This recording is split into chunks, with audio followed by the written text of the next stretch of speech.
दोस्तों, सरकारी नौकरी पाना हम सभी का सपना होता है।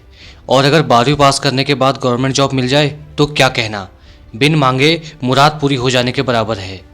और हो भी क्यों ना, क्योंकि सरकारी नौकरी हमें एक सेफ और सिक्योर लाइफ देती है।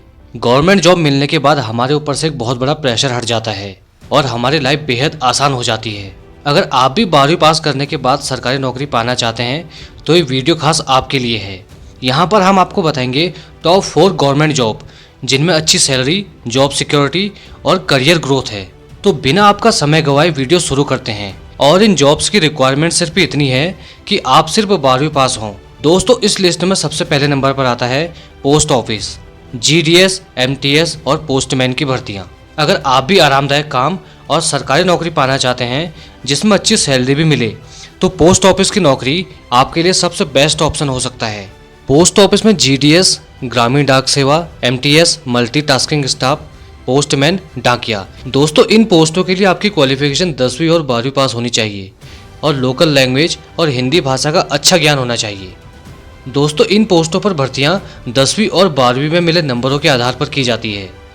इसी के आधार पर मेरिट बनती है और आपका सिलेक्शन किया जाता है। दोस्तों, इन पोस्टों पर स्टार्टिंग सैलरी 20 से 35 हज़ार रुपये पर मंथ होती है। दोस्तों, इस लिस्ट के दूसरे नंबर पर आता है रेलवे ग्रुप डी और NTPC।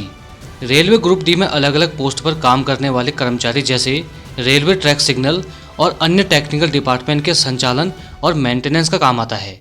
ये नौकरियां रेलवे सिस्टम को सुचारू रूप से चलाने में मदद करती है। रेलवे ग्रुप डी की पोस्ट के लिए 10वीं और 12वीं पास होना जरूरी है। दोनों ही इसको अप्लाई कर सकते हैं।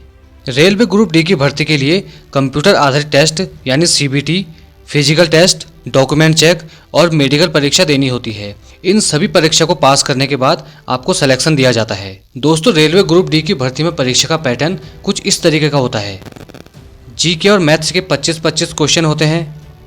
जनरल इंटेलिजेंस और रीजनिंग के 30 प्रश्न होंगे। जनरल अवेयरनेस और करंट अफेयर्स के 20 प्रश्न होंगे। अगर आप भी रेलवे ग्रुप डी की भर्ती में इंटरेस्ट रखते हैं तो इस पोस्ट के लिए जरूर अप्लाई कीजिए। दोस्तों, रेलवे डिपार्टमेंट का ही दूसरा पार्ट है RRB NTPC, national thermal power corporation. ये भारत का सबसे बड़ा ऊर्जा समूह है। NTPC में विद्युत उत्पादन और ऊर्जा परिवर्तन की सेवाएं दी जाती हैं। NTPC में यातायात सिग्नल और ट्रेन की सुरक्षा सुनिश्चित की जाती है। NTPC में टिकट की जांच और टिकट जारी करना, वाहन की देखरेख, स्टेशन का मैनेजमेंट करना जैसी जिम्मेदारियां होती हैं। RRB NTPC में भर्ती के लिए आपको जो टेस्ट देने होते हैं वो कुछ इस प्रकार हैं। कंप्यूटर बेस्ड टेस्ट CBT 1 और CBT 2, typing skill test, physical test, medical test और डॉक्यूमेंट वेरिफिकेशन टेस्ट होता है। इन सारे एग्ज़ाम को पास करने के बाद आपको सिलेक्शन दिया जाता है।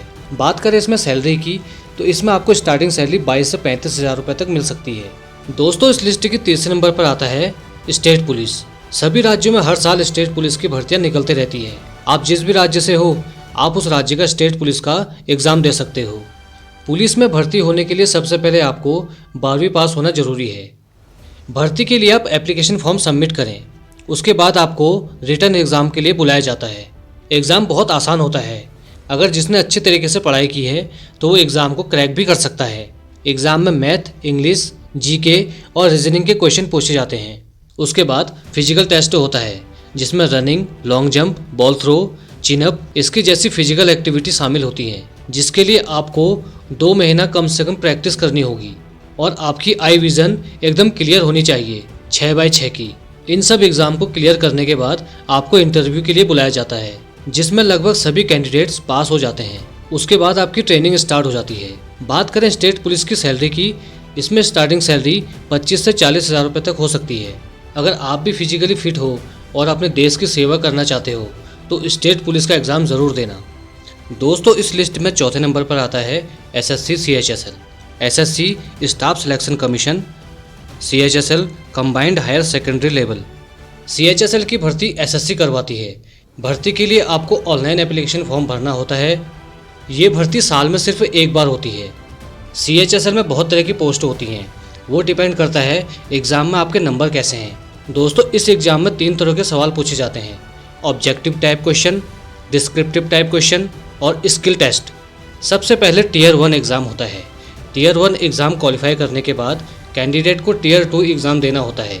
टीयर 2 एग्ज़ाम को क्लियर करने के बाद कैंडिडेट को स्किल टेस्ट में टाइपिंग टेस्ट देना होता है, लेकिन एसएससी सीएचएसएल में एग्ज़ाम थोड़ा कठिन माना जाता है।